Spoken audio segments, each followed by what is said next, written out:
స్వయం సహాయక మహిళా సంఘాలకు వడ్డీ లేని రుణాలు పంపిణీ కార్యక్రమంలో డిప్యూటీ సీఎం బట్టి పాల్గొన్నారు. 1 కోటి మంది మహిళలను కోటీశ్వరులుగా చేయటమే మా ప్రభుత్వ లక్ష్యమని బట్టి అన్నారు.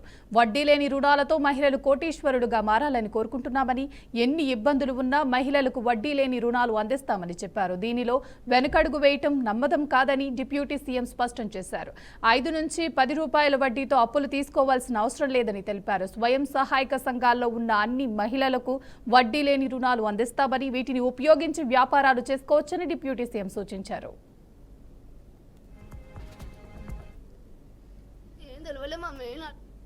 ద్వారా వ్యాపారస్తులుగా మారి ఆర్థికంగా నిలదొక్కుకోవాలని చెప్పి రాష్ట్ర ప్రభుత్వం ఆశిస్తా ఉంది, కలలుగంటా ఉంది మీ అందరి తరఫున. అందుకే చాలా ధైర్యంగా రాష్ట్ర ముఖ్యమంత్రి చెప్తా ఉన్నాడు, 1 కోటి మంది మహిళల్ని కోటీశ్వరులుగా చేస్తాము. ఎన్ని ఆర్థిక ఇబ్బందులున్నా వడ్డీ లేని రుణాల కోసం ఏమాత్రం వెనకడుగు వేయమని చెప్పి చాలా స్పష్టంగా చెప్తూ, ఇచ్చినటువంటి వడ్డీ లేని రుణాలను వ్యాపారం చేసుకోవడానికి కావలసిన మార్గాల్ని కూడా చూపిస్తా ఉన్నారు. అందుకే హైదరాబాద్ నగరంలో అత్యంత ఖరీదైన శిల్పారామం లాంటి ప్రాంతంలో మహిళా సంఘ సభ్యురాళ్ళకి 100 షాప్స్ అలాట్ చేసి మీరు చేసేటువంటి పనులతో అక్కడ వ్యాపారం చేసుకునే కార్యక్రమానికి నాంది పలికారు.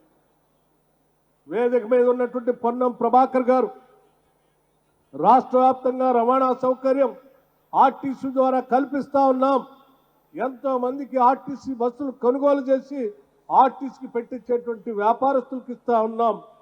కానీ ఇప్పుడు మాత్రం ఈ రాష్ట్రంలో ఉన్నటువంటి మహిళలు, మహిళా సంఘ సభ్యురాళ్ళు, డ్వాక్రా సంఘాలతో ఎవరైనా ముందుకు వస్తే వాళ్ళ కొనుగోలు చేసేటువంటి బస్సులన్నింటినీ ఆర్టీసీలో కిరాయికి పెట్టుకొని వాళ్ళకి కిరాయి ప్రతి నెల చెల్లిస్తామని చెప్పి ఇప్పటికే 150 బస్సుల్ని ఈ రాష్ట్రంలో మహిళా సంఘ సభ్యురాలతో ఆర్టీసీలో పెట్టించడమే కాకుండా ఇంకా ఒక 450 బస్సుల్ని సీతక్క గారి ఆధ్వర్యంలో సెల్ఫ్ హెల్ప్ గ్రూప్స్ ద్వారా వడ్డీ లేని రుణాలు ఇప్పించి ఆ 450 బస్సులు కూడా ఆర్టీసీలో పెట్టుకోవటానికి వారు ఒక స్కీమ్ తయారు చేసుకొని ముందుకు పోతా ఉన్నారు.